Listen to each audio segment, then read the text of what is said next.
শ্রী কৃষ্ণায়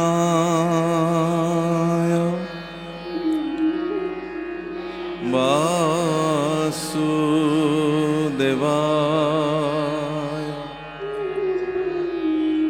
দেবকী নন্দনায় চ নন্দ গোপকুমারায় গোবিন্দায় নমো নমঃ। নমঃ পঙ্কজনাভায় নমঃ পঙ্কজমালিনে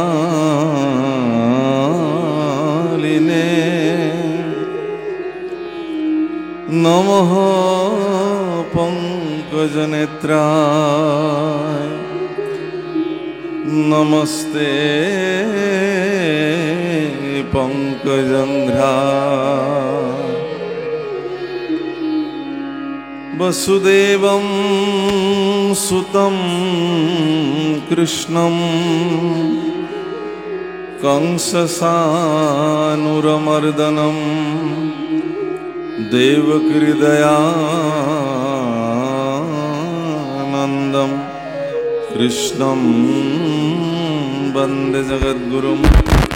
হরিরাম রাম রাম।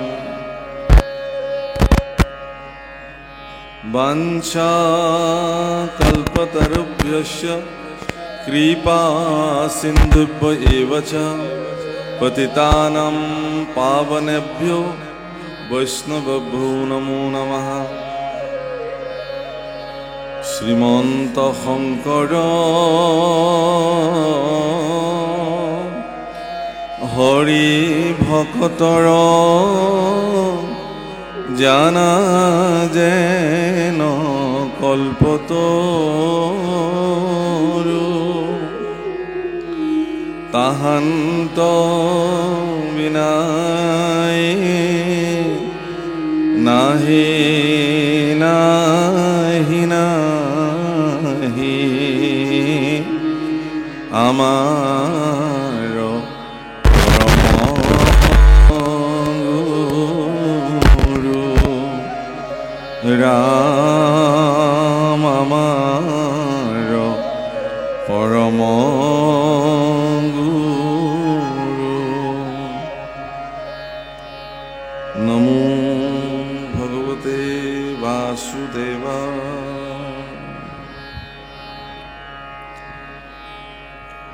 হে রাম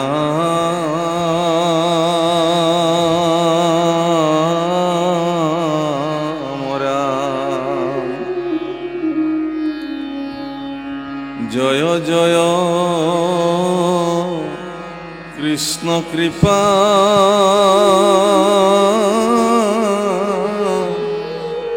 ময় মহেশ্বর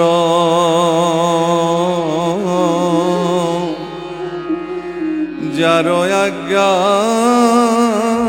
ক্ষীরে বহে প্রজাপতি হর। রাম কৌতি কৌতি ব্রহ্মাণ্ড কটাক্ষে স্রজে মায়া জয় সনাতন নিত্য নিরঞ্জন কায়া।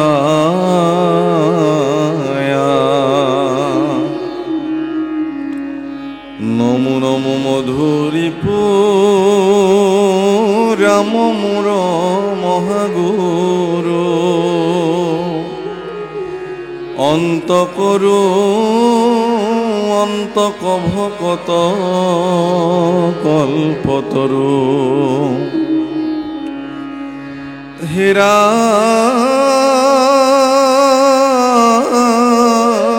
রাম ও আতি পাতকীয় তরে যাহার স্মরণে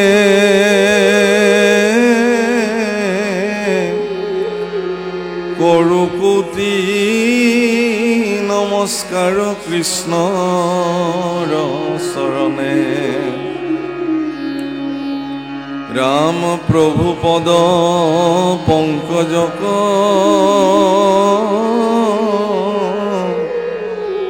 ধৰি হৃদয়ত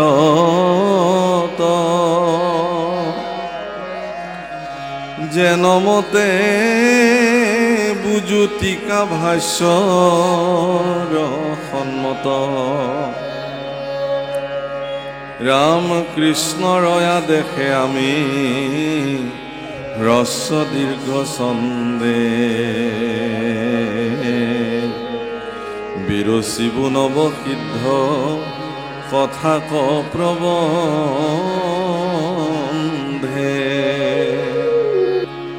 অত্যন্ত গুৰুত্বপূৰ্ণ অধ্যায় নিমি নৱসিদ্ধ সংবাদ প্ৰাৰম্ভ হৈছে আৰু এই অধ্যায়ৰ মাজেৰে ভগৱন্ত পুৰুষৰ ভক্তি কি ধৰণে মনুষ্যসকলে কৰিব লাগে সেই সম্পৰ্কে বিস্তৃত তথ্য এই অধ্যায়ৰ মাজেৰে মহাপুৰুষ কৃপালু গুৰুজনাই প্ৰকাশ কৰিছে। প্ৰাৰম্ভণিতে ঈশ্বৰ পুৰুষক জয় জয়কাৰ কৰিছে আৰু মংগলাচৰণত কোটি কোটি ব্ৰহ্মাণ্ড যাৰ মায়াৰ দ্বাৰা সৃষ্টি হয়, কটাক্ষ দৃষ্টিত যাৰ কটাক্ষ দৃষ্টিত মায়া গৰ্ভৱতী হয়, যাৰ নাম ল'লে শতকোটি অপৰাধৰ পৰা মানুহ মুক্ত হ'ব পাৰি, সেইগৰাকী কৃষ্ণৰ দুখানি অভয় চৰণত কোটি কোটি প্ৰণিপাত নিবেদন কৰা হৈছে।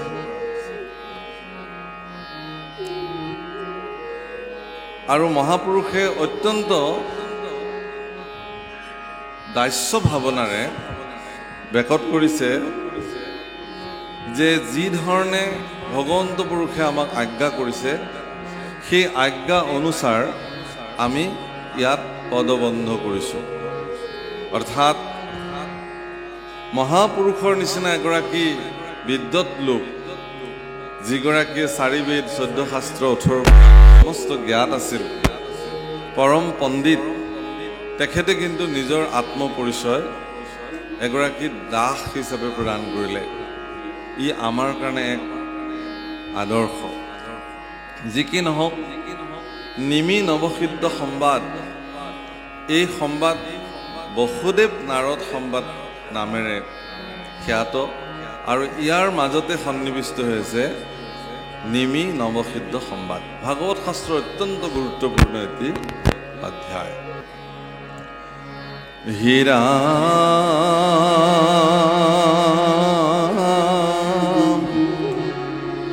বাৰে বাৰে নাৰদক পথান্ত মাধৱে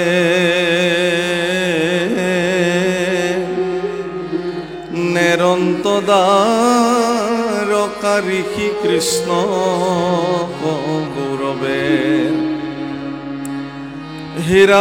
হীৰাম ভৈলাই অৱতাৰ মুখ লোভিলা সাক্ষাৎ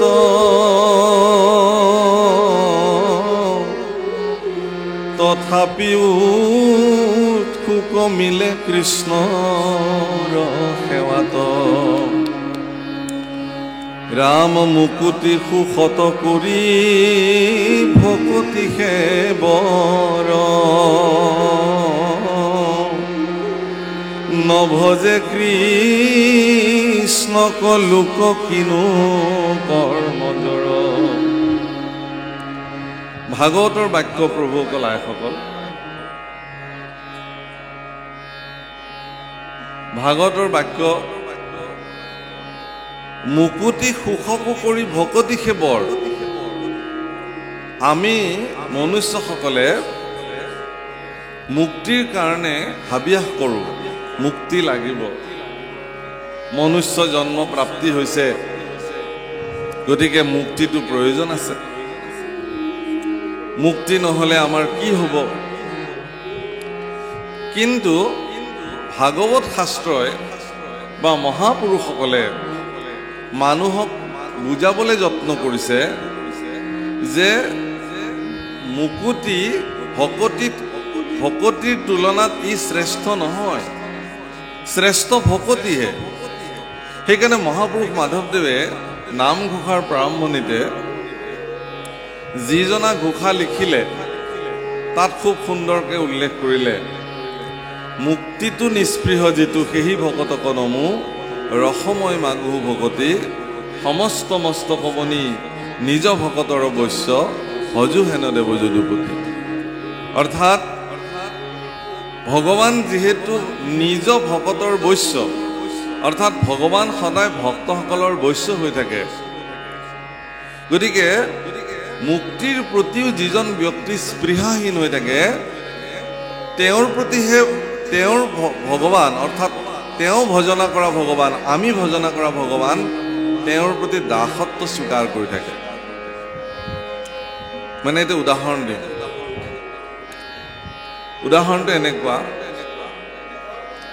যে যেতিয়া কুৰুক্ষেত্ৰ মহাযুদ্ধ আৰম্ভ হৈছিল, তেতিয়া পিতামহ ভীষ্মৰ প্ৰতি এদিন দুৰ্যোধনে নিবেদন কৰিলে যে হে পিতামহ,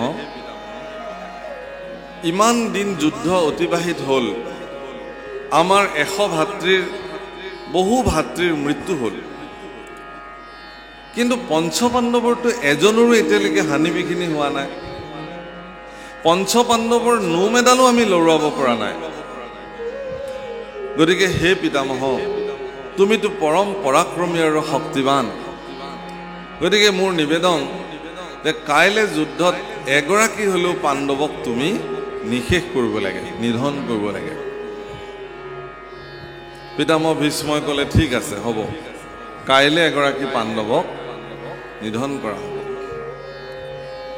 এই কথা পিতামহ ভীষ্মৰ মুখেৰে বাজ হোৱাৰ লগে লগে পাণ্ডৱৰ শিবিৰত হুলস্থুল লাগি গ'ল, হাহাকাৰ লাগি গ'ল।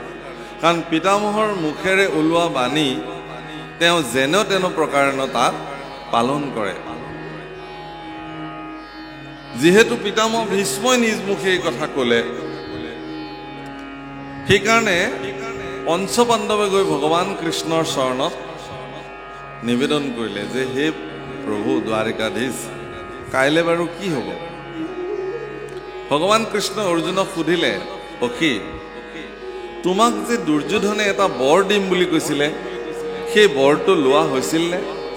অৰ্থাৎ যেতিয়া তেওঁলোক বনত থাকে, তেতিয়া দুৰ্যোধন দুঃশাসন কৰ্ণই অৰণ্যলৈকে বনভোজ খাবলৈ গৈ ধীবৰৰ কন্যাক অপহৰণ কৰি মহাৰাজ ধীবৰৰ দ্বাৰা তেওঁলোক বন্দী হৈছিল আৰু নিশা তেওঁলোকক মৃত্যুদণ্ড দিয়াৰ কথা আছিল।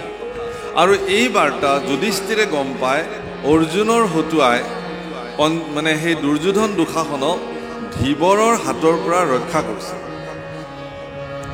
এই কথাত দুৰ্যোধন সন্তুষ্টি হৈ তেওঁক কি বৰ লাগে সুধিছিল, আৰু তেতিয়া তেওঁ কৈছিল যে মোক একো বৰ নালাগে, বোলে লোৱা, কিবা নহয় কিবা লোৱা। তেতিয়া কৈছিল যে মই সময়ত ল'ম, যেতিয়া মোৰ প্ৰয়োজন হ'ব। ভগৱান কৃষ্ণই অৰ্জুনক মনত পেলাই দিলে যে আজি তোমাৰ এই বৰটো লোৱাৰ সুযোগ হৈছে, তুমি লোৱাগে। এই বুলি কোৱাত তেওঁলোক আহিলে। আহি কৃষ্ণ পুৰুষে শিকাই দিয়া মতে তেওঁ কৌৰৱৰ শিবিৰলৈ আহিলে। আহি দুৰ্যোধনক ক'লে যে দাদা, মই যে এটা বৰ লোৱা কথা আছিল তোমাৰ পৰা। বোলে অঁ কোৱা, কি লাগে? বোলে তোমাৰ যুৱৰাজৰ যিযোৰ পোচাক, সেইযোৰ মই আজি পিন্ধিব খোজোঁ, বাছ ইমানখিনি। আচ্ছা এইখিনিয়ে? অঁ এইখিনি, যোৱা। দি দিলে পিন্ধিবলৈ। গতিকে দুৰ্যোধনৰ যুৱৰাজৰ সাজ মুকুটৰ পৰা আৰম্ভ কৰি পাদুকালৈকে সকলো পিন্ধি তেওঁ পোনে পোনে পিতামহৰ শিবিৰলৈকে আহিলে। আৰু পিতামহ ভীষ্মৰ শিবিৰত প্ৰৱেশ কৰি তেওঁ বিনম্ৰতাৰে প্ৰণাম জনালে, পিতামহৰ জয় হওক, কল্যাণস্তু। পিতামহে দেখিছে যে দুৰ্যোধন আহিছে, কাৰণ সাজযোৰ অৰ্জুন বুলি চিনি পোৱা নাই। কি লাগে তোমাক? বোলে তুমি যে পঞ্চপাণ্ডৱক নিধন কৰিবৰ কাৰণে 5 পাত অব্যৰ্থ বান সাঁচি ৰাখিছা, সেইকেইপাত মই নিবলৈ আহিছোঁ। পিতামহ ভীষ্মই বোলে ভালে হ'ল, মোৰ হাতেৰে পঞ্চপাণ্ডৱৰ মৃত্যু হোৱাতকৈ যদি এই দায়িত্ব দুৰ্যোধনে স্বয়ং ল'ব খুজিছে তেতিয়াহ'লে মোৰ কি অসুবিধা। আৰু সেইকাৰণে তেওঁ কি কৰিলে, আমুক জেগাত আছে বুলি দেখুৱাই দিলে আৰু অৰ্জুনে পাঁচোপাত বান লৈ পুনৰ পিতামহক সেৱা জনালে বোলে মই এতিয়া বিদায় লওঁ, যোৱা গুচি। ৰাতিপুৱা যেতিয়া সাজি কাচি যুদ্ধক্ষেত্ৰলৈ যাবলৈ ওলাইছে তেতিয়া পিতামহ ভীষ্মক দুৰ্যোধনে সুধিছে যে পিতামহৰ কথাটো মনত আছে নহয়, আজিতো এগৰাকী পাণ্ডৱক তুমি নিধন কৰা কথা আছে। পিতামহে ক'লে কেলে, সেই দায়িত্বটো কালি তুমি লৈ নিজেই লৈছা, মইনো ক'ত দায়িত্ব ল'লো, কেলে তুমি মোৰ যি অব্যৰ্থ পাঁচপাত বান আছিলে সেইটোতো তুমি লৈ আহিছা। তেতিয়া বোলে মইতো যোৱা নাছিলো, বোলে তোমাৰ সাজ সজ্জা কোনে পিন্ধিছিলে, বোলে অৰ্জুনে কেলে পিন্ধিছিলে তোমাৰ সাজ সজ্জা, বোলে বিচাৰিলে আকৌ পিন্ধিবলৈ, মই দি দিলো। বোলে তেতিয়াহ'লে অৰ্জুনক মই বান কেইপাত দি পঠালো, এই বান এতিয়া পাণ্ডৱৰ শিবিৰলৈ গুচি গ'ল, আমাৰ হাতত আৰু হাত নাই, মই আৰু কোনো পাণ্ডৱক নিধন কৰিব নোৱাৰো। এই কথা কোৱাত দুৰ্যোধনে পিতামহ ভীষ্মক অত্যন্ত তিৰস্কাৰ কৰিছে, অত্যন্ত তিৰস্কাৰ, একদম নিম্ন ৰুচি সম্পন্ন শব্দৰ দ্বাৰা তেওঁ নিন্দা কৰিছে যে মই আগতেই জানো তুমি যদিও যুদ্ধ মোৰ হৈ কৰিছা কিন্তু তোমাৰ মনোনিৱেশ সকলো কেৱল ক'ত আছে, পাণ্ডৱৰ লগতহে আছে। এতেকে মই জানোৱে তুমি এইটো কাম কৰিবা বুলি। এনেকুৱা দুৰ্যোধনৰ অত্যন্ত বেয়া কথা শুনি পিতামহ ভীষ্মই কিছু সময়ৰ কাৰণে ধ্যানস্থ হৈ চালে যে দৰাচলতে কামটো কি হৈছে আচল কথাটো। কিন্তু তেওঁ দেখিলে যে গোটেই ঘটনাটোৰ মূল নায়ক দ্বাৰিকাধীশ ভগৱান কৃষ্ণ।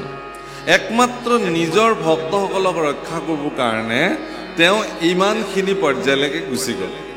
পিতামহ ভীষ্মই অত্যন্ত আক্ষেপেৰে ভগৱান কৃষ্ণক ক'লে যে হে প্ৰভু, কেৱল পঞ্চপাণ্ডৱেই তোমাৰ ভক্ত নে, মই নহয় নেকি তোমাৰ ভক্ত? তুমি পঞ্চপাণ্ডৱক ৰক্ষা কৰিবৰ কাৰণে মোক তুমি লজ্জিত কৰিলা। মোৰ সমাজত যিটো মৰ্যাদা আছিল যে পিতামহ ভীষ্মৰ মুখেৰে যি কয় সেই কথা ৰক্ষা পৰে। গতিকে ময়ো যদি তোমাৰ ভক্ত হওঁ তেতিয়াহ'লে ময়ো আজি প্ৰতিজ্ঞা কাঢ়িলোঁ যে তুমি কুৰুক্ষেত্ৰ যুদ্ধত অস্ত্ৰ নধৰো বুলি কৈছিলা আৰু ময়ো প্ৰতিজ্ঞা কাঢ়িলোঁ তোমাকো মই যুদ্ধক্ষেত্ৰত অস্ত্ৰ ধৰাইহে এৰিম। এই কথাত ভগৱান কৃষ্ণই তেওঁৰ প্ৰাৰ্থনাক স্বীকাৰ কৰিলে আৰু সঁচাকে কৃষ্ণ পুৰুষে এদিন হাতত চক্ৰ লৈ পেলাই যুদ্ধক্ষেত্ৰত অৱতীৰ্ণ হ'বলগীয়া হ'ল। এই কথা পিতামহ ভীষ্মই মুখোৎসৱৰ দ্বিতীয় স্কন্ধত খুব ধুনীয়াকে বৰ্ণন কৰিছে যে তেওঁ কিমান ভক্তবৎসল, শৰণাগত বৎসল, নিজৰ ভক্তসকলৰ তেওঁ কিমান দাস। কিন্তু ভগৱান আমাৰ দাস হৈ যাব এনেকুৱা মনোবৃত্তিৰে আমি থাকিব নালাগে। আমি সৰ্বতো প্ৰকাৰে ভগৱানৰ দাস হৈ যাব লাগে, সমৰ্পিত হৈ যাব লাগে। এই মানসিকতাটোক সৃষ্টি কৰিব লাগে। বাপসকল, আইসকল, ধন সম্পত্তি ঐশ্বৰ্য বিভূতি আমাৰ সকলোৰে আছে, কিন্তু সেইবিলাকৰ দ্বাৰা আমি ভগৱানক কেতিয়াও সন্তুষ্টি কৰিব নোৱাৰোঁ। তেতিয়াহ'লে আমি সন্তুষ্টি কৰিবৰ কাৰণে কি কৰিব লাগিব? এটা বিশেষ শব্দ মহাপুৰুষে হুবহু ভাগৱত শাস্ত্ৰলৈ লৈ আহিছে সংস্কৃতৰ পৰা, তাক অনুবাদ কৰা নাই। শব্দটো হ'ল অহম মম। অহম মম ভাৱনা। অহম মম শব্দটোৰ অৰ্থ এইটোৱেই, অহম মানে মই, মম মানে মোৰ। অহম মানে মই মানে শৰীৰটোকে মই বুলি ভাবোঁ আৰু শৰীৰৰ লগত সম্পৰ্কিত আটাইখিনি বস্তুকে মোৰ বুলি ভাবোঁ। যেনে এইখন মোৰ কাপোৰ, মোৰ অলংকাৰ, মোৰ গাড়ী, মোৰ বিল্ডিং, মোৰ মাটি, মোৰ টকা পইচা, এনেকুৱা চব মোৰ বুলি ভাবোঁ। শৰীৰৰ লগত সম্পৰ্কিত আটাইখিনি বস্তুৱে আমি মোৰ বুলি ভাবোঁ।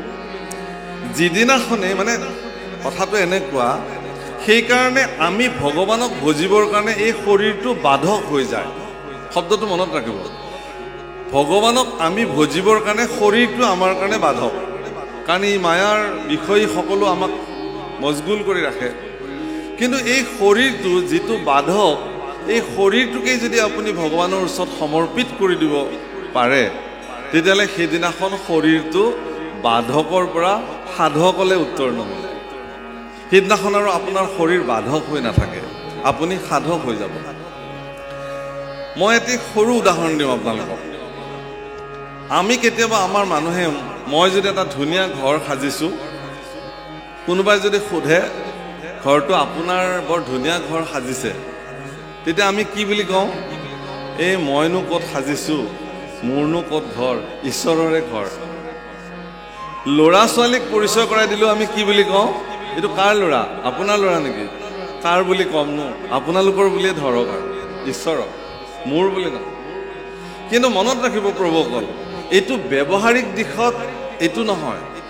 এজন সন্ত পুৰুষে এবাৰ এনেকৈ কৃষ্ণ কথা কৈ থাকোঁতে সৰু ল'ৰা এটাই খুব উৎপাত কৰি থাকিলে। উৎপাত কৰি থকাৰ কাৰণে সন্ত পুৰুষে ইয়াৰ পৰাই ক'লে, এইটো কাৰ ল'ৰা? কাৰ ল'ৰা এইটো ইমান উৎপাত কৰিছে? তেতিয়া দেউতাকে লাহেকৈ উঠি পেলাই ক'লে, হে গুৰুদেৱ, এইটো আপোনাৰে ল'ৰা। তেতিয়া গুৰুদেৱে ল'ৰাটোক ধমকি দিলে, ঐ চুপচাপ বহি থাক, হুলস্থুল নকৰিবি। বহি থাকিলে, একদম চুপচাপ হৈ বহি থাকিলে। অনুষ্ঠান শেষ হোৱাৰ পিছত সকলো মানুহ যেতিয়া যাবলৈ ওলাল, সেই মানুহজনে ল'ৰাটোক লৈ পেলাই যাবলৈ ওলাল, গুৰুদেৱে ল'ৰাটোক থাপ মাৰি ধৰি কাষত বহাই দিলে, এতিয়া বহি থাক। বোলে গুৰুদেৱ মই তাক লৈ যাওঁ। তাক লৈ যাওঁ মানে? বোলে মোৰ ল'ৰাটো। এইটো আপোনাৰ ল'ৰা নেকি? বোলে হয়। কেলে আপুনিতো গোটেই সমাজৰ মাজত মোৰ ল'ৰা বুলি কৈছিলে ইয়াক। গতিকে এতিয়া মোৰ ল'ৰা মোৰ লগত থাকিব, আপোনাৰতো ল'ৰা নহয়, আপুনি যাওক। চকু পানী হৰহৰকে ওলাব ধৰিলে। গুৰুদেৱ ভগৱান, আগ নাই পাছ নাই, এটাই ল'ৰা, দুটা তিনিটা হ'লেও আপোনাক দি থৈ গ'লোহেঁতেন এটা। কি কৰিম মই এতিয়া? কৃপা কৰক। নহয় নহয়, আপুনি কৈছে নহয় সকলোকে মোৰ ল'ৰা বুলি, গতিকে ই এতিয়া মোৰ লগতে থাকিব, বাছ ইয়াত থাকিব। মই তাক ধমকি দিওঁ, মৰম কৰোঁ, খুৱাওঁ, পঢ়ুৱাওঁ, যি কৰোঁ মই কৰোঁ। কান্দিবলৈ ধৰিলে একদম চৰণত পৰি, গুৰুদেৱ এনেকুৱা নকৰিব, ল'ৰাটো মোক দিয়ক।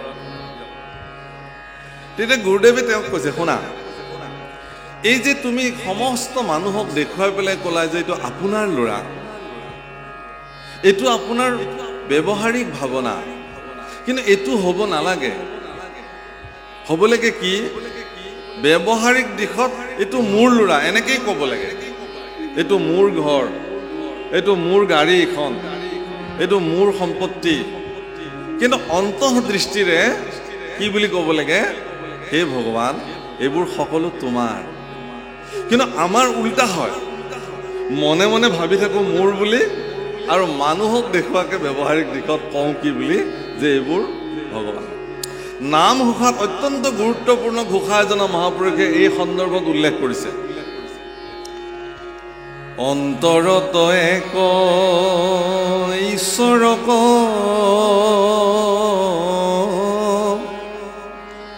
বাহিৰতো নানা দেখিও, অন্তৰত বোধ বাহিৰ তুজৰ প্ৰায়, বুদ্ধিতে সমস্ত তেজিউক ও বাহিৰ তু সংগ দেখাও,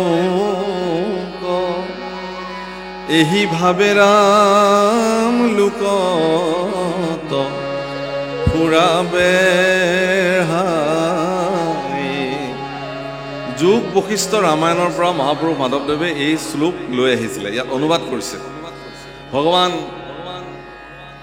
বশিষ্ঠ গুৰুদেৱে প্ৰভু ৰামচন্দ্ৰক এই উপদেশ প্ৰদান কৰিছিল যে, হে ৰাম, অন্তৰত এক ঈশ্বৰক বাহিৰত নানা দেখিওক, অন্তৰত বোধ বাহিৰত জড় প্ৰায়, বুদ্ধিতে সমস্ত তেজিওক বাহিৰত সংগ দেখাওক, এইভাৱে ৰাম লোকত ফুৰা বেঢ়ায়।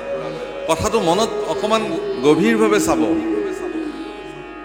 মোৰ সন্মুখত যে আপোনালোক সকলো বহি আছে, আপোনালোক প্ৰত্যেকৰে এটা এটা নাম আছে নিজৰ নিজৰ। এই নামটো কাৰ নাম? সেইটো আপোনাৰ নাম নহয়, আপোনাৰ শৰীৰটোৰ নাম। তাৰমানে আপোনাৰ শৰীৰটোক চিনাক্ত কৰিবৰ কাৰণে জন্মৰ পিছতে নামকৰণ সংস্কাৰণৰ দ্বাৰা এটি নাম প্ৰদান কৰা হ'ল। সেই নামটোৰে এতিয়া ৰিজু পাঠক নামৰ নামটোৰ দ্বাৰা এই শৰীৰটোক চিনাক্ত কৰা হয়। ৰিজু পাঠক কেনেকুৱা দেখিবলৈ, বোলে এনেকুৱা এনেকুৱা এনেকুৱা, বাছ সেইটো ৰিজু পাঠক নামৰ শৰীৰটোৰ পৰিচয়। ঠিক তেনেকৈ ইয়াত বহি থকা প্ৰত্যেকজন মানুহৰ নামবিলাক তেওঁলোকৰ শৰীৰবিলাকৰ পৰিচয়। তেতিয়াহ'লে সকলোৰে এটাই নাম আছে, কমন নাম এটা আছে। সেইটো নাম হ'ল, আমাৰ সকলোৰে এটা নিৰ্দিষ্ট নাম আছে, সেই নামটো হ'ল আত্মা। আপোনাৰ নামো আত্মা, মোৰ নামো আত্মা, এখেতৰ নামো আত্মা, এখেতৰ নামো আত্মা। অকল মানুহ নহয়, গছডালৰ নামো আত্মা, গৰুটোৰ নামো আত্মা, ছাগলীটোৰ নামো আত্মা, চবৰে নাম আত্মা। সেইকাৰণে ভক্তি ৰাজ্যত, ভক্তিৰ পৰিৱেশত এজন ব্যক্তিক চূড়ান্ত পৰ্যায়লৈ আহি ঈশ্বৰ ভক্তি কৰিবৰ কাৰণে মহাপুৰুষ শংকৰদেৱে দৰ্শনত কি বুলি কৈছে, তেওঁৰ দৃষ্টিভংগীত কৈছে, সমস্ত প্ৰাণিত বিষ্ণু বুদ্ধি নোহে যাৱে, কায় বাক্য মনে অভ্যাসী বাহি বাবে। সমস্ত প্ৰাণিত দেখিবেক আত্মা সম, উপায় মধ্যতো এইটো অতি মুখ্যতম। ভক্তিৰ উপায়ৰ শ্ৰেষ্ঠতম উপায়টো হ'ল আপুনি সকলোকে আত্মা দেখিব লাগিব। সেইটো ভিতৰত আভ্যন্তৰীণ দৃষ্টি। বাহ্যিকতাত যোন যি, মোৰ পত্নীকো মই আত্মা দৃষ্টি কৰিব লাগে, বাহ্যিকতাতহে তেওঁ মোৰ পত্নী। ঠিক তেনেকৈ মোৰ পুত্ৰও বাহ্যিক দৃষ্টিতহে তেওঁ মোৰ পুত্ৰ, কিন্তু অন্তঃদৃষ্টিৰে যদি মই চাওঁ, তেওঁ মোৰ তাতে যি আত্মা বিদ্যমান হৈ আছে, তেওঁৰ তাতো একেই আত্মা বিদ্যমান আছে। এই দৃষ্টিটোক প্ৰপঞ্চ দৃষ্টি বোলে প্ৰভুসকলে। আপোনালোকে জানে গুৰু গীতা বুলি এখন গীতা আছে, তাত এটি শ্লোক আছে, গুৰুৰ ব্ৰহ্মা গুৰু বিষ্ণু গুৰুদেৱ মহেশ্বৰ গুৰু সাক্ষাৎ পৰম ব্ৰহ্ম তস্मै শ্ৰী গুৰৱে নমঃ। মানে গুৰু সাক্ষাৎ ঈশ্বৰ বুলি কৈছে, পৰম ব্ৰহ্ম। গুৰু সাক্ষাৎ পৰম ব্ৰহ্ম, গুৰু সাক্ষাৎ পৰম ব্ৰহ্ম। আপুনি যিদিনাখন গুৰুৰ ওচৰলৈকে আহিব, সেইদিনাখন গুৰু সাক্ষাৎ ভগৱান বুলি আপুনি মানিব লাগিব, যে এওঁৱে মোৰ কাৰণে ভগৱান। গুৰুৱে আপোনাক ঈশ্বৰৰ স্বৰূপ দৰ্শন কৰাব। সিদিনাখন আপোনাৰ দৃষ্টিত দুজন ভগৱান হ'ব। এজনটো গুৰুদেৱ নিজেই ভগৱান, গুৰুদেৱ ভগৱান বুলি কওঁ আমি, আৰু আনজন হ'ল গুৰুৱে পৰিচয় কৰোৱা ভগৱান। গুৰুৰ সান্নিধ্য আৰু সংস্পৰ্শত থাকি ভক্তি ৰাজ্যত প্ৰৱৰ্তা থাকোঁতে থাকোঁতে থাকোঁতে সমস্ত জগতৰ সকলো অস্তিত্বতে ভগৱান দেখিব পাৰে। এইটোক প্ৰপঞ্চ দৃষ্টি বোলে। মহাপুৰুষ শংকৰদেৱ গুৰুজনাই সেই প্ৰপঞ্চ দৃষ্টিৰ ভিত্তিত লিখি থৈ গৈছে, সমস্ত প্ৰাণীতে বিষ্ণু বুদ্ধি নোহে যাৱে, কায় বাক্য মনে অভ্যাসী বাহি বাবে। সেইকাৰণে হে প্ৰভুসকল, যদি গৰু কুকুৰ শিয়াল গছ গছনি তৃণ তৰু সকলোতে ভগৱান দেখিব পাৰি অন্তঃদৃষ্টিৰে, তেতিয়াহ'লে 33 কোটি যি দেৱতা আছে, সেই 33 কোটি দেৱতাৰ অন্তঃকৰণত ভগৱানক আপুনি দেখিব পাৰিবনে নোৱাৰে? ভাৰতবৰ্ষৰ সনাতন পৰম্পৰাৰ আটাইতকৈ শ্ৰেষ্ঠ বিশিষ্টতা এইটো, নিজৰ আস্থা আৰু নিজৰ হেৰিৰ ভিত্তিত প্ৰত্যেকে যি যি দেৱতাক উপাস্য ভগৱান হিচাপে মানে, প্ৰত্যেকে নিজৰ নিজৰ উপাস্য ভগৱানক আনৰ আস্থা আৰু উপাস্য ভগৱানক দৰ্শন কৰিব পৰাটোৱে ভাৰতবৰ্ষৰ শ্ৰেষ্ঠ বিশিষ্টতা। আমি মহাপুৰুষ শংকৰদেৱৰ দৃষ্টিত দৰ্শনত আমি এক কৃষ্ণক ভজনা কৰোঁ, দৈৱকনন্দন কৃষ্ণ আমাৰ পৰম ভজন্য দেৱ। সেই ইয়াৰ অৰ্থ এইটো নহয় যে কোনোবাই অন্য দেৱ দেৱতাক ভজনা কৰিছে তাক আপুনি হীন দৃষ্টিৰে চাব, এইটো কথা মহাপুৰুষে কেতিয়াও কোৱা নাই। নিনিন্দিবাও নবন্দিবাও, নিন্দাও কৰিব নালাগে, বন্দনাও কৰিব নালাগে। আমিবিলাকে এই এশৰণবাদী লোকসকলৰ ক্ষেত্ৰত এই কথাটো স্পষ্ট হ'ব লাগে। আমি আমাৰ কৃষ্ণ ভগৱানক আমি উপাস্য ভগৱান হিচাপে তেওঁৰ চৰণত আত্মসমৰ্পণ কৰোঁ। ইয়াত দেৱৰ্ষি নাৰদৰ ক্ষেত্ৰত এটা সুন্দৰ কথা প্ৰস্তুত কৰিছে, আপোনালোকক মই মুকলি কৰিব কৈছোঁ। কৈছে যে বাৰে বাৰে দ্বাৰকাৰ পৰা দেৱৰ্ষি নাৰদক খেদি পঠিয়াৰ পিছতো দেৱৰ্ষি নাৰদে কিন্তু দ্বাৰকাৰ সমৃদ্ধি দেখি তাৰ পৰা যাব খোজা নাই। তেওঁ কি কৰিলে, সমগ্ৰ দ্বাৰকা ঘূৰিব ধৰিলে আৰু এনেকে ঘূৰোতে প্ৰত্যেকটো মন্দিৰতে তেওঁ ভগৱান কৃষ্ণক দেখিছিল। অৰ্থাৎ প্ৰত্যেকগৰাকী ভাৰ্যা, ভগৱানৰ যিমান ভাৰ্যা আছে প্ৰত্যেক ভাৰ্যাৰ লগতে ভগৱান কৃষ্ণক একেটা সময়তে তেওঁ দেখিছিল। আৰু সেইকাৰণে দেৱৰ্ষি নাৰদে ভগৱান কৃষ্ণক প্ৰশ্ন কৰিছিল যে হে ভগৱান, তুমি থাকা ক'ত? আচল তুমি নাথাকা ক'ত বুলি সুধিব লাগিছিল, কিন্তু সুধিলে কি বুলি, তুমি ক'ত থাকা? উত্তৰটো কি দিছে? নাহম তিষ্ঠামি বৈকুণ্ঠে যোগিনাং হৃদয়ে নচ মদ্ভক্ত যত্ৰ গায়ন্তি তত্ৰ তিষ্ঠামি নাৰদম। মহাপুৰুষ শংকৰদেৱে সৰল ভাঙনি কৰিছে কীৰ্তনত। নাৰদ বিষ্ণু আসন্ত কৈ বৈকুণ্ঠ মই নথাকো ৰৈ, যোগীৰ হিয়াৰি সমুদায় থাকো ভকতৰ কীৰ্তন চাই। গোবিন্দ গোপাল গৰুৰ কেতু ভকতৰ ভয় ভঞ্জন হে। কীৰ্তনৰ নাৰদৰ কৃষ্ণ দৰ্শন নামৰ অধ্যায়ৰ কীৰ্তন গোবিন্দ গোপাল গৰুৰ কেতু, এই কীৰ্তনত এইবুলি লিখিছে। ইয়াকে আকৌ মাধৱ পুৰুষে বেলেগ ধৰণে লিখিছে। একে অনুবাদ, একেটা শ্লোকে, না অহম তিষ্ঠামি, মই নাথাকো বৈকুণ্ঠত, যোগিনাং হৃদয়ে নচ, যোগীৰ হৃদয়তো নাথাকো, মদ ভক্ত যত্ৰ গায়ন্তী, মোৰ ভক্তসকলে য'ত মোৰ গুণানুকীৰ্তন গায় তত্ৰ তিষ্ঠামি নাৰদ। আজি ইয়াত আপোনালোকে সকলোৱে কৃষ্ণ গুণ গাইছে, ইয়াত ভগৱান বিদ্যমান হৈ আছে, প্ৰত্যেকৰে হৃদয়ে হৃদয়ে ভগৱান বহি আছে। মহাপুৰুষ মাধৱদেৱে একেটা শ্লোককে বেলেগ ধৰণে অনুবাদ কৰিছে। একান্ত ভকত সবে নিৰ্গুণ কৃষ্ণৰ গুণ, গাৱে সদা বসিয়া যথাত, বৈকুণ্ঠক পৰিহৰি যোগীৰ হৃদয়েৰে থাকা হৰি সাক্ষাতে তথা। বাৰু যি কি নহওক, দেৱৰ্ষি নাৰদে ইয়াৰ উত্তৰ পালে আৰু সেইকাৰণে দেৱৰ্ষি নাৰদে সমগ্ৰ জগত পৰিভ্ৰমণ কৰিছে আৰু সকলোতে ভগৱানৰ অস্তিত্বক দেখিছে। কাৰণ কেলে, তেওঁ যলৈকে গৈছে ততেই কেৱল কৃষ্ণ গুণ গাইছে।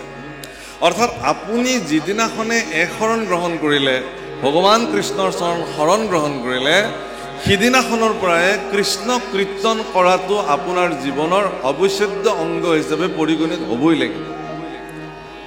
আপুনি যিমান প্ৰসংগ কৰক, যিমান নাম গাওক, গুৰুজনাই প্ৰদান কৰা শৰণৰ যি বাক্য, তাৰ লগত যিটো নাম জপ, ই নিতান্তই আৱশ্যক, কৰিবই লাগিব। যদি নকৰে, আপোনালোকে শ্ৰীৰামাতাৰ নাম শুনিছে, আতাপুৰুষসকলৰ অন্যতম আতাপুৰুষ শ্ৰীৰামাতা।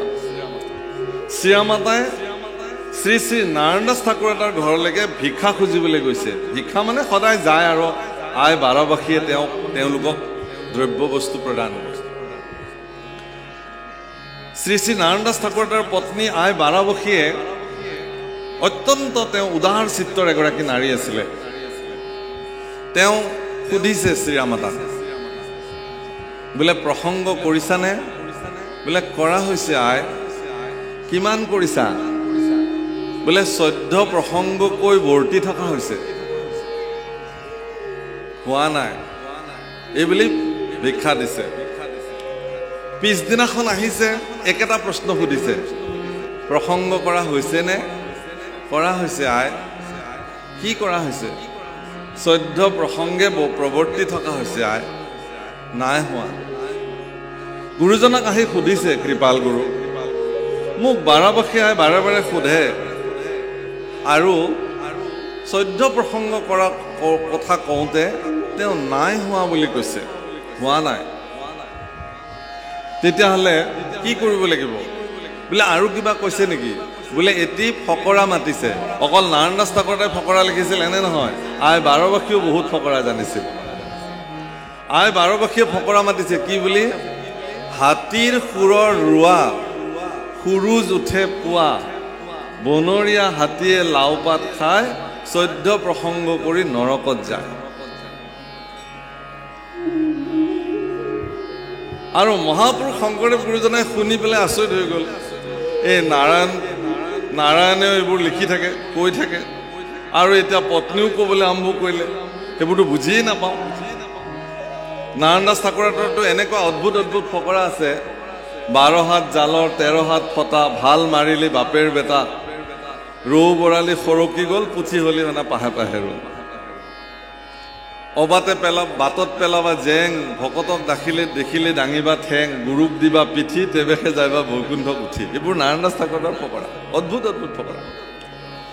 তেতিয়া গুৰুজনাই শ্ৰীমাতাক ক'লে যে কাইলৈ তুমি যেতিয়া যাবা, তোমাক যেতিয়া আকৌ সুধিব আই বাৰবাসীয়ে, তুমি ক'বা যে 14 প্ৰসংগৰ উপৰঞ্চিও আৰু এজনা প্ৰসংগ কৰা হৈছে।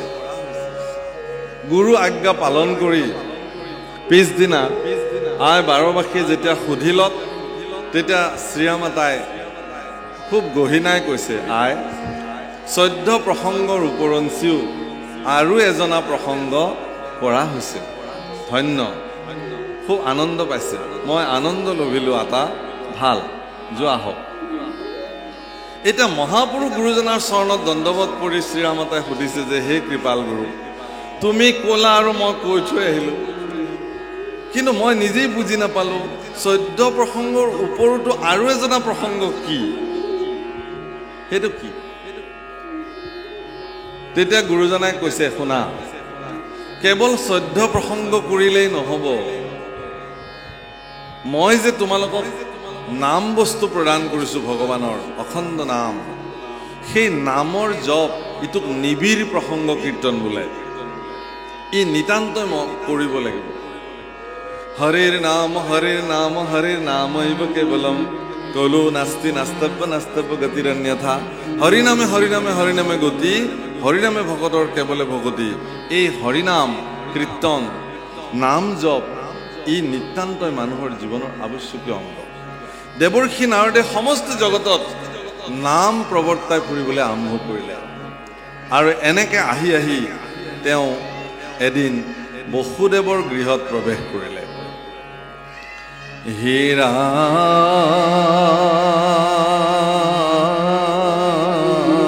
ৰাম, আৰ দিনে কনাৰদ বসুদেৱ গৃহে গইলা,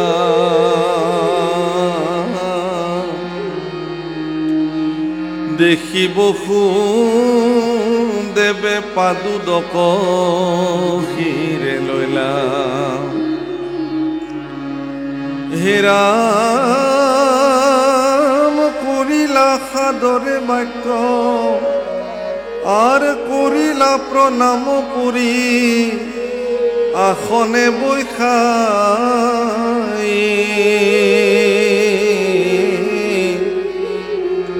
বুলিলা সাদৰে বাক্য নাৰদক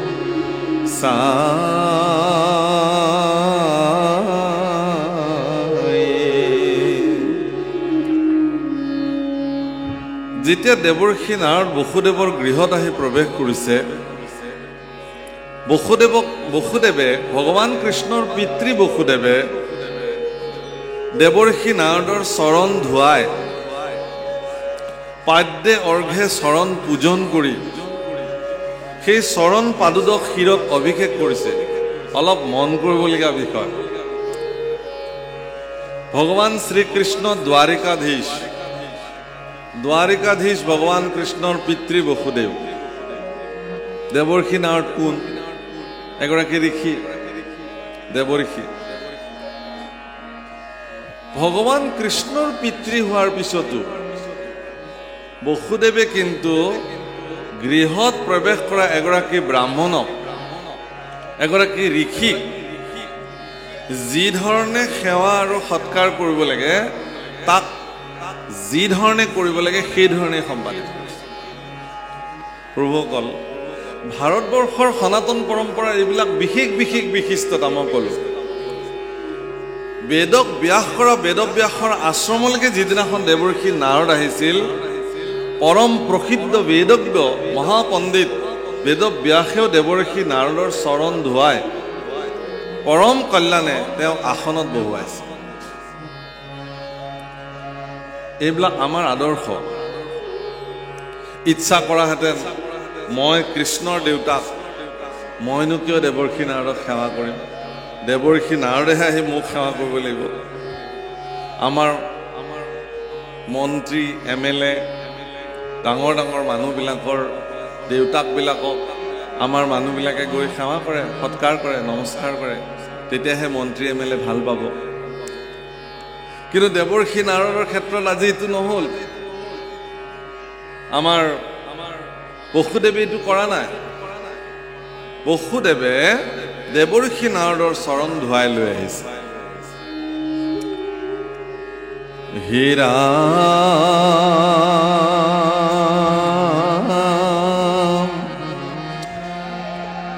পিতৃআগমনত পুত্ৰৰ হোৱে সিদ্ধি, ভকতক পাইলে দুখী যেন পাৱে নিধি।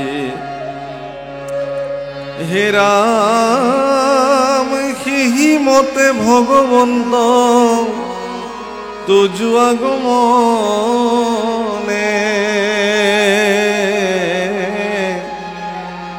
সমস্ত প্ৰাণীৰ গতি हुए তা বক্ষণে। হে দেৱৰ্ষি, তোমাৰ আগমনত মই বৰ সন্তুষ্টি লভিছো। কেলে যে পুত্ৰ আহিলে যেনেকে পিতৃৰ মনত আনন্দ হয়, বা পিতৃৰ আগমনত পুত্ৰৰ মনত যেনেধৰণে আনন্দ উপজে, তোমাৰ নিচিনা পিতৃ, তোমাৰ নিচিনা এগৰাকী গুৰু মোৰ গৃহত আহি উপস্থিত হোৱাত পুত্ৰ হিচাপে মই বৰ আনন্দিত হৈছোঁ। ভাগৱতৰ এই বাক্যভাগ বৰ্তমান সমাজত কিমান প্ৰযোজ্য এবাৰ মন কৰক। পিতৃ আগমনে পুত্ৰৰ যেন সুখ। প্ৰভুসকল, গাঁৱৰ পৰা গৈ গুৱাহাটীত বহুত ডাঙৰ ডাঙৰ বিল্ডিং সাজিছে, বহুত ধন উপাৰ্জন কৰিছে। তেনেকুৱা বিল্ডিং ঘৰবিলাক চাবৰ কাৰণে আমাক লৈ যায় কেতিয়াবা শিষ্যবিলাকে। চাওকচোন প্ৰভু ঈশ্বৰ, ঘৰটো কেনেকুৱা লাগিছে, অতি সুন্দৰ। ঘৰটোত ক'ত কি কি আছে চব দেখুৱায়। কেতিয়াবা কেতিয়াবা দেখা পাওঁ যে তেওঁৰ পোহনীয়া কুকুৰটো ৰাখিবলৈও আটক ধুনীয়া কোঠালি এটা থাকে, য'ত সুকোমল তুলিৰ পৰা আৰম্ভ কৰি ব্লেংকেটলৈকে সকলো তাত ব্যৱস্থা থাকে। কিন্তু তেওঁক যদি আপুনি সোধে যে আপোনাৰ দেউতা মা গাঁৱৰ পৰা আহিলে ক'ত থাকে, ক'ৰবাত থাকিব আৰু। অৰ্থাৎ পিতৃ মাতৃৰ কাৰণে এটি সুকীয়া ঘৰ, ৰুম আটক ধুনীয়াকৈ তেওঁলোকে নসজায়। মই সকলোৰে ক্ষেত্ৰত কোৱা নাই, কিছু সংখ্যক। এতিয়াও এনে বহুত মানুহ আছে পিতৃ মাতৃক ভগৱানৰ নিচিনা পূজন কৰে। প্ৰভুসকল, এগৰাকী মাতৃয়ে 10 মাহ 10 দিন গৰ্ভত সন্তানক ধাৰণ কৰি এদিন তেওঁ সেই সন্তান যিদিনাখন প্ৰসৱ কৰে, মৃত্যু যন্ত্ৰণাৰ লগত যুঁজি যুঁজি তেওঁ সেই সন্তান প্ৰসৱ কৰে। আৰু সিদিনাখনেই তেওঁৰ দায়িত্ব শেষ এনেতো নহয়। সেই সন্তানক পালি পুখি ডাঙৰ কৰি বহুত কষ্টৰে সন্তানটোক ডাঙৰ কৰে। আৰু সেই সন্তান যেতিয়া ডাঙৰ হৈ যায়, তেতিয়া সেই পিতৃ মাতৃৰ প্ৰতি তেওঁলোকৰ যি ধৰণৰ সেৱা শুশ্ৰূষা হ'ব লাগে, সেই শুশ্ৰূষাৰ পৰা তেওঁলোক বঞ্চিত হৈ যায়। বহুত দেখা যায়, মই আপোনাক উদাহৰণ দিওঁ, মই কওঁ এই কথাটো আজিকালি সকলোতে। এইকাৰণে কওঁ যে আজিৰ প্ৰজন্মই অন্তত নিজৰ পিতৃ মাতৃক অৱহেলা যাতে নকৰক। বৃদ্ধাশ্ৰমবিলাক নাইকিয়া হৈ যাওক পৃথিৱীৰ পৰা, মই এইটোৱে বাঞ্ছা কৰোঁ। বৃদ্ধাশ্ৰম এখনো থাকিব নালাগে। কিয়? কাৰণ আমাৰ পিতৃ মাতৃ মৃত্যুৰ পৰ্যন্ত মোৰ লগত থাকিব। মই তেওঁক নিজ হাতে শুশ্ৰূষা কৰিম, সেৱা কৰিম।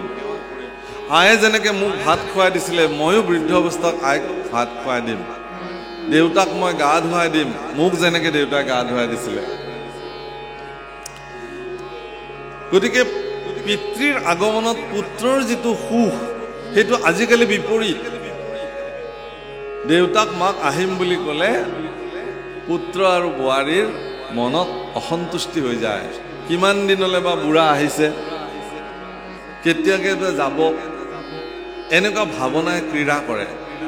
সেইকাৰণে হে প্ৰভুসকল, আপোনাক সবে মই প্ৰত্যেকটো শিশু, উঠি অহা প্ৰজন্মক হাতযোৰ কৰি কৈছোঁ যে পিতৃ মাতৃ আদি গুৰু, পিতৃ মাতৃৰ সেৱাৰ পৰা বঞ্চিত হোৱা ব্যক্তিয়ে কোনো ভগৱানক সেৱা কৰিব নোৱাৰে।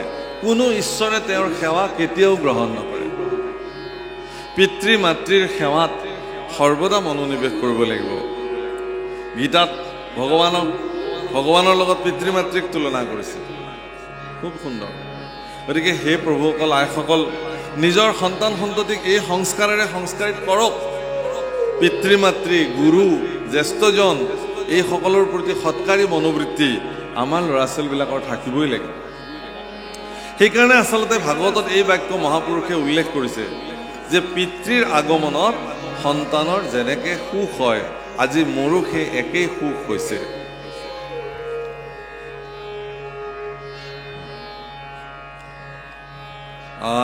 হেৰা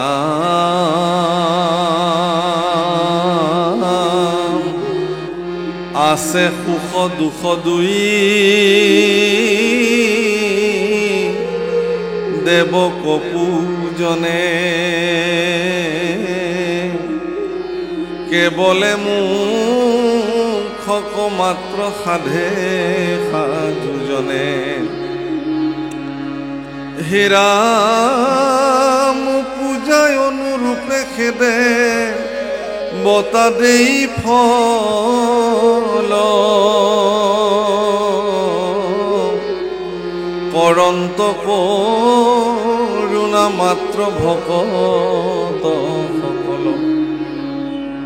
ভকতসকলে সৰ্বদা ভকতক কৰোণা দৃষ্টিৰে চাব পাৰে, দয়াৰ দৃষ্টিৰে চাব পাৰে। ভকতে ভগৱন্ত যাৰ নাই আদি অন্ত। ভকতক ভজিলেই বোলে কৰ্মজৰৰ পৰা নিস্তাৰ পাব পাৰে। তেতিয়াহ'লে সেই ভকত কেনেকুৱা হ'ব লাগিব? সেই ভকতৰ সংজ্ঞা কি? প্ৰভুসকল, কোনেও চাৰ্টিফাইড কৰিব নোৱাৰে আপোনাক যে আজিৰ পৰা আপোনাক ভকত বুলি মই প্ৰমাণ পত্ৰ দিলোঁ। কোনেওতো দিব নোৱাৰে।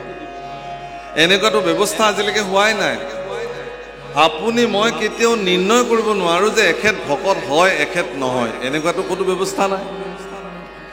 মই ভকত হৈছোঁ নে নাই তেওঁ জানে, ভগৱানে জানে। আপুনি ভকত হৈছে নে নাই ভগৱানেহে জানে। কিন্তু আমাৰ দৃষ্টিত আমি সকলোকে ভকত বুলি চাব পাৰোঁ। কিন্তু ভক্তসকলৰ এটা বিশেষ চৰিত্ৰ, সেইটো হ'ল কি, মানে ভাগৱতৰ দশপ্ৰচেতকক জ্ঞান দিওঁতেও মানে নাৰদে খুব ধুনীয়াকৈ কৈছে, অকামো বা সৰ্বকামী বা মোক্ষ কাম উদাৰধি তীব্ৰেণ ভক্তি যোগেন যজেত পুৰুষম পৰাম। সকামতে হওক বা অকামতেই হওক, তীব্ৰভাৱে যিসকলে ভক্তি কৰে ভগৱানক, তেওঁলোকে ভকত। কিন্তু কিছুমান চৰিত্ৰ নিৰ্ণয় কৰিছে ভকতসকলৰ, ভাগৱততে উল্লেখ কৰিছে। দায়া সৰ্বভূতেষু সন্তুষ্টয়েন কেন বা। সকলো ভূতৰ প্ৰতি দয়া, আৰু আপুনি যি পাইছে তাতে সন্তুষ্ট থাকক। সৰ্বেন্দ্ৰিয় উপশান্তস্য, সকলো ইন্দ্ৰিয়ক আপোনাৰ নিয়ন্ত্ৰণত ৰাখক, ৰাখিব পাৰিব লাগে। আৰু কি বুলি কৈছে যে তেতিয়া জনাৰ্দন সন্তুষ্টি হ'ব। তুষ্যতি আশু জনাৰ্দনঃ তুষ্যতে সা জনাৰ্দনঃ। আশু শব্দৰ অৰ্থ সোনকালে, অৰ্থাৎ তেওঁ অতি সোনকালে সন্তুষ্টি হৈ যায় ভগৱান আপোনাৰ প্ৰতি। তাকে মহাপুৰুষ মাধৱদেৱে বৰ ধুনীয়াকৈ উল্লেখ কৰিছে, মহন্তৰ সংজ্ঞা প্ৰদান কৰিছে, ভক্তসকলৰ সংজ্ঞা। কৃষ্ণ পদ মাত্ৰ সেৱা কৰে ও সমস্ত কামনা পৰিহৰে, বেদ ব্যৱহাৰ কদাচি তুনলংঘয়,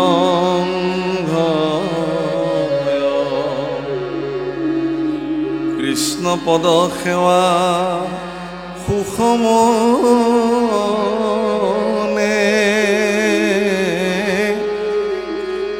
কৰে অনুভৱ সৰ্বক্ষণে, ইহাকে মহন্ত বুলিয়া জানা নিশ্চয়।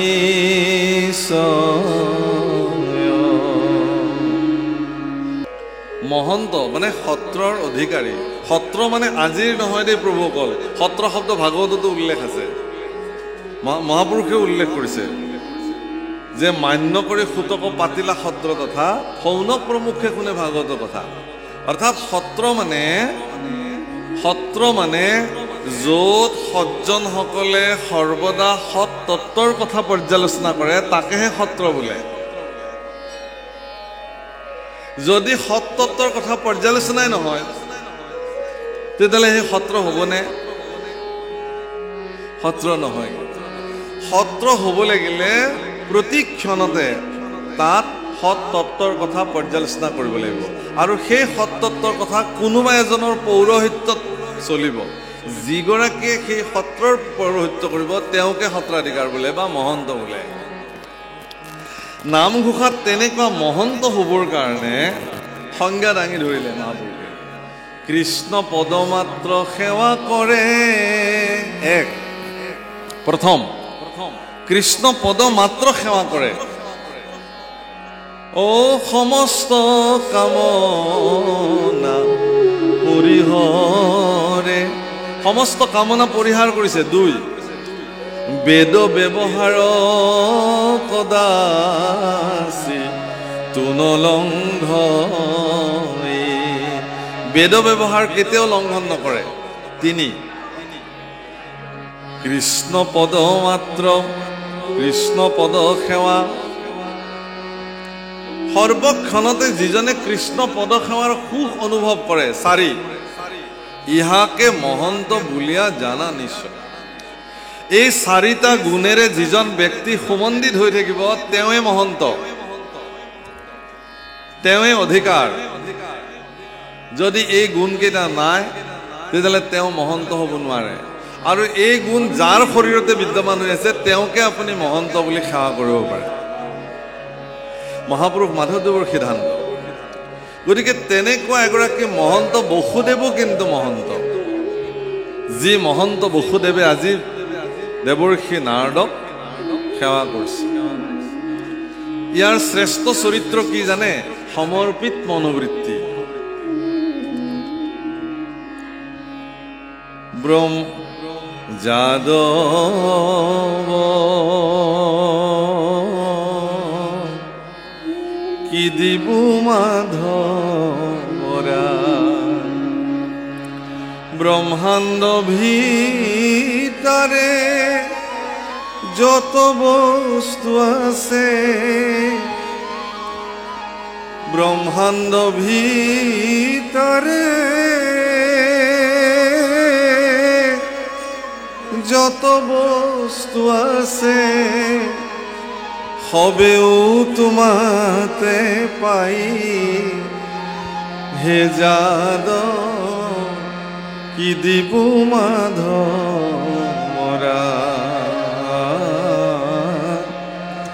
কি কি দিবু মাধৰা ঐশ্বৰ্য বিভূতি কি দিবু তোমাক আপুনি লক্ষ্মীৰ পতি ঐশ্বৰ্য বিভূতি কি দিবু তোমাক আপুনি কিবা স্তুতি নতি কৰিব তোমাক যাৰ ভাৰ যা সৰস্বতী হে যাদ কি দিবু মাধৰা যাদ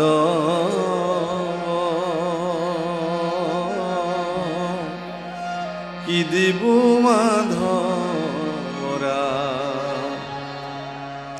হে যাদৱ তোমাকনো কি দিম এই ব্ৰহ্মাণ্ডৰ ভিতৰত যিমান বস্তু আছে সকলো তোমাতে পায় সেইকাৰণে হে প্ৰভুসকল আমাৰ ভগৱান কৃষ্ণ যেতিয়া গোৱালীসকলৰ ঘৰত দধি চুৰ কৰিছিল শব্দটো বৰ বেলেগ ধৰণে কয় মাখন চোৰ কানহায়া লাল ভগৱানক চুৰ সজালে বহুতে ক'ব খোজে ভগৱানে যদি চুৰ কৰিছিল আমি কৰাতনো কি অসুবিধা প্ৰভুসকল ভগৱানৰ সেই চুৰটোক আপোনালোকৰ বৈষয়িক চুৰৰ লগত একে নহয়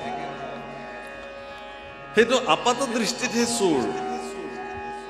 চুৰ কাক বোলে আনৰ সম্পত্তিক নুসুধাকে লৈ অহাটো অনুমতিবিহীনভাৱে নিজৰ কৰি লোৱাটোকে চুৰ বোলে কিন্তু গোপীবিলাকে জানিছিল যে এই সকলো বস্তু তেওঁৰে আপোনালোকে চাওকচোন যদি সঁচাকে দধি দুগ্ধ চুৰ কৰিলে গোপীবিলাকে কৃষ্ণক বেয়াই পায় তেওঁলোকে লুকুৱাই থব লাগিছিল লুকুৱাই নথয় দুৱাৰখন খুলি থৈ দিয়ে আৰু দুৱাৰৰ ভিতৰেৰে মাখনৰ টেকেলিটো দেখা পোৱাকে শিকিয়াৰে ওলমাই থয় যাতে ভগৱান কৃষ্ণই ইয়াক দেখা পায় আৰু ভিতৰলৈ গৈ পেলাই যাতে এইটো খাবলৈ যায় অৰ্থাৎ প্ৰত্যেকগৰাকী গোপীয়ে বাঞ্ছা কৰিছিল যে দৈৱ মানে যশোদানন্দন কৃষ্ণ আমাৰ ঘৰলৈ আহক তেওঁৰ চৰণ পাদুকা আমাৰ ঘৰৰ ভিতৰত দিয়ক আৰু আমি থৈ দিয়া মাখন তেওঁ ভৰপূৰ সেৱন কৰক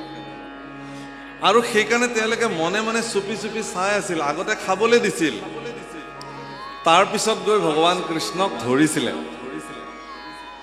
নন্দৰ পুত্ৰ কৃষ্ণক এনেই চুই চাব নোৱাৰে প্ৰটকল আছে ৰজাৰ পুত্ৰ কিন্তু চুৰ হিচাপে চুৰ ধৰি লৈ গ'লেতো যোনে তোনে য'তে ত'তে ধৰি লৈ যাব এটি অজুহাত লাগে তেওঁলোকে ভগৱান কৃষ্ণক এবাৰ স্পৰ্শ কৰিবৰ কাৰণে চুবৰ কাৰণে বাপসকল গোপীবিলাকে সদায় ভগৱানৰ ওচৰত প্ৰাৰ্থনা কৰিছিল যে হে প্ৰভু এই যশোদাৰ পুত্ৰ কৃষ্ণ এনেকুৱা এজন পুত্ৰ যদি মোৰ জীৱনত প্ৰাপ্ত হ'লহেঁতেন ময়ো যদি যশোদাৰ নিচিনাকে তেওঁক স্নান কৰাব পাৰিলোহেঁতেন অৱগাহন কৰাব পাৰিলোহেঁতেন খুৱাব পাৰিলোহেঁতেন বস্ত্ৰ অলংকাৰ পিন্ধাব পাৰিলোহেঁতেন চুম্বন কৰিব পাৰিলোহেঁতেন ডিঙিত সাৱটি শুই থাকিব পাৰিলোহেঁতেন এনেকে প্ৰত্যেকগৰাকী ব্ৰজাংগনাই ভগৱানৰ ওচৰত প্ৰাৰ্থনা কৰিছে আৰু গাইবিলাকে